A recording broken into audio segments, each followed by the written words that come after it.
This is a story time about how I almost had an orgy and almost had to fight my friend baby daddy all in one night. Let's get into it. So I was going through a really bad breakup at one time, and I called my friend because I was couch hopping from house to house, like I was staying with my friends. I was just going through like a severe depression. So I called my best friend and I asked her, could I stay with her? She was renting a townhome in the city that we lived in at the time. So she was like, yeah, you can come and stay with me. That's not a problem.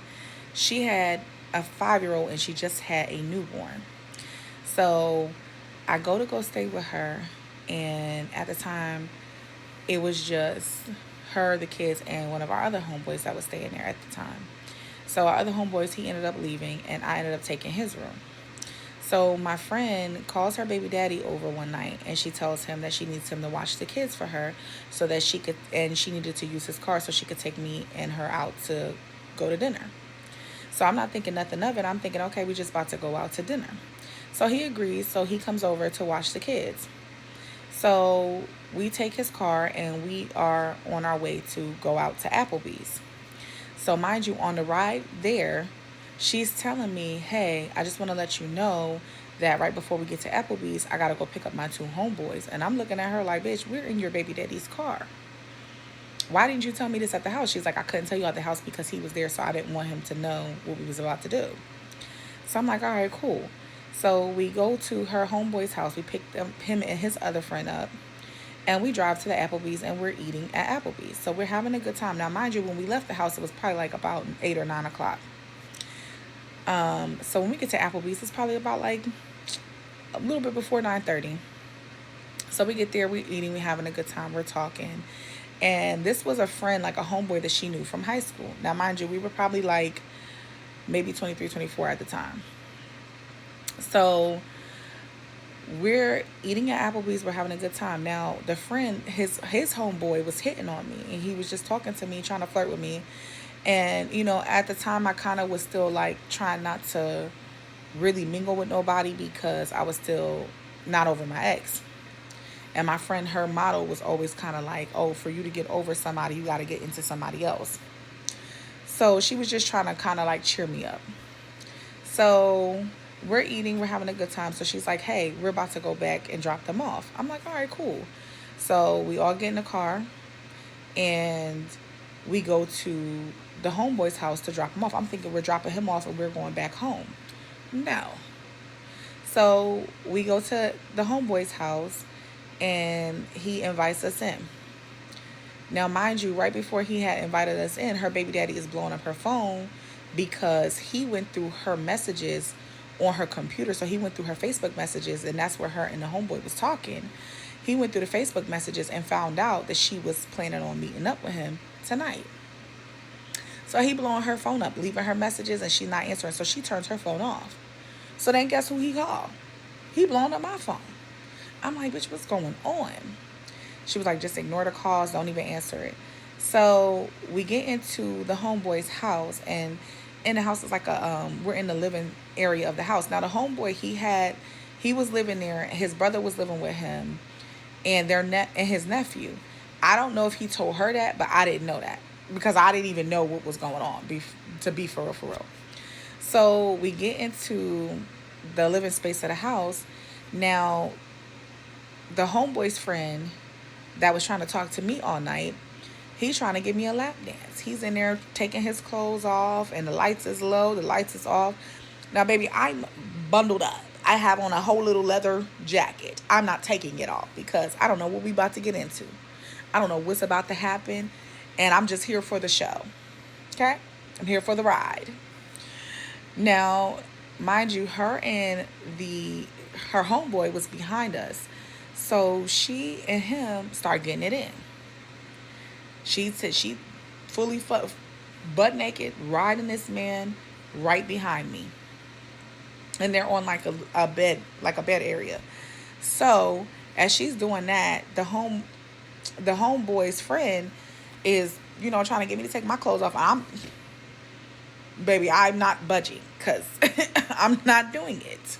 So as she's riding him, the brother walks in with the nephew, and they turn on a light and they see her butt naked on top of the guy.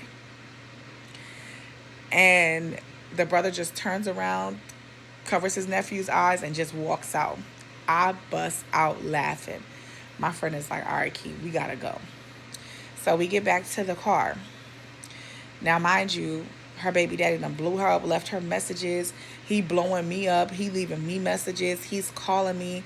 I'm like, bitch, we got to get home. Now, mind you, it's after 12 o'clock right now. Because we done fucked around and played around. So we're driving back to the house. As we're driving back to the house, I'm just like, bitch, what do you want me to tell him? Because, like, what do you want me to do? Like, you should have let me in on the lie so I could have had my shit together. Like, now I'm panicking. Like, bitch, I don't know what to do. So, excuse me, y'all. I've been sick all week. So then we get back to the house. Her and her baby daddy start arguing as soon as she hit the door. They arguing.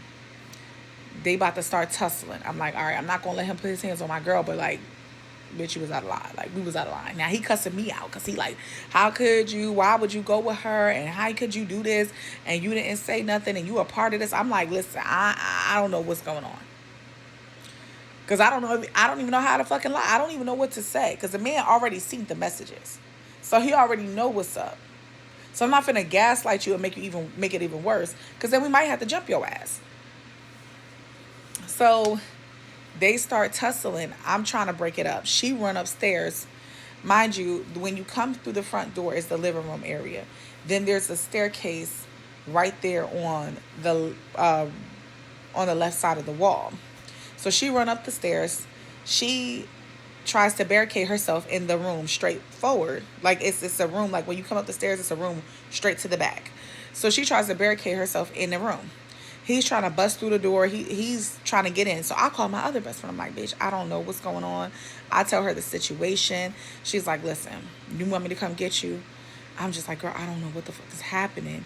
I'm like, but I'm not about to leave her here with this man. And he's, if he puts his hands on her, like, what am I, what I mean? I'm going to have to fight him. I'm going to have to jump in. So she's like, she shouldn't have got you in there. That's kind of messy. My other friend, she's going off because she just wasn't feeling the situation. And I understood that, but it was like, listen, I can't leave my homegirl here. So she was like, well, if I come through, I'm bringing, so you better, y'all better figure it out. So he ends up getting in the room. They start arguing. He's trying to tussle with her.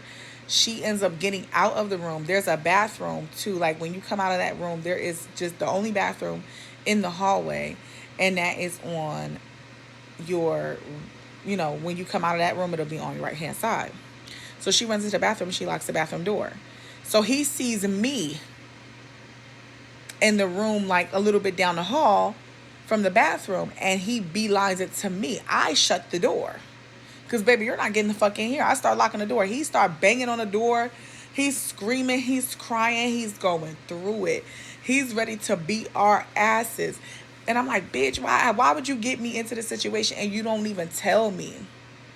So I keep the door locked because I'm like, fuck it. This man is like, give me my keys. I'm not for this shit. Why would you go and see another nigga and you driving in my car and you got him? And he was bugging, but he had a right to be upset. But at the same time, he really didn't, because I don't know if they was together. They was not together because I didn't think they was together. I don't know. But eventually it calmed down. I just waited for hours. Like, my other best friend was calling me on the phone. She's like, you okay? You sure you don't need me to come over there? You sure you don't need me to? Because, see, if he put his hands on you, that's it. I'm jumping him. I'm fucking that nigga up. And I'm just like, no, I'm straight. So by this time, I waited a couple hours. I waited till things calmed down. I didn't hear no more noise. And I just ended up, like, peeking my head through the door. And it just ended up being early morning. But he had took his keys and he had left the house. And my friend was still barricaded in the bathroom. And I'm just like, girl, you okay? She was like, yeah, I'm okay. She was like, I don't give a fuck how he felt. You know what I mean? Like, she didn't really care. She didn't give a fuck. So I was like, okay, well, as long as you're safe and you're okay, and we didn't have to jump the nigga, because I was kind of scared for you, friend. I was scared for me, too, because I didn't know where he was. That man look a little cray-cray. But that's my story time. I hope you guys enjoyed it. I got some more stories. I should be back. Bye, y'all.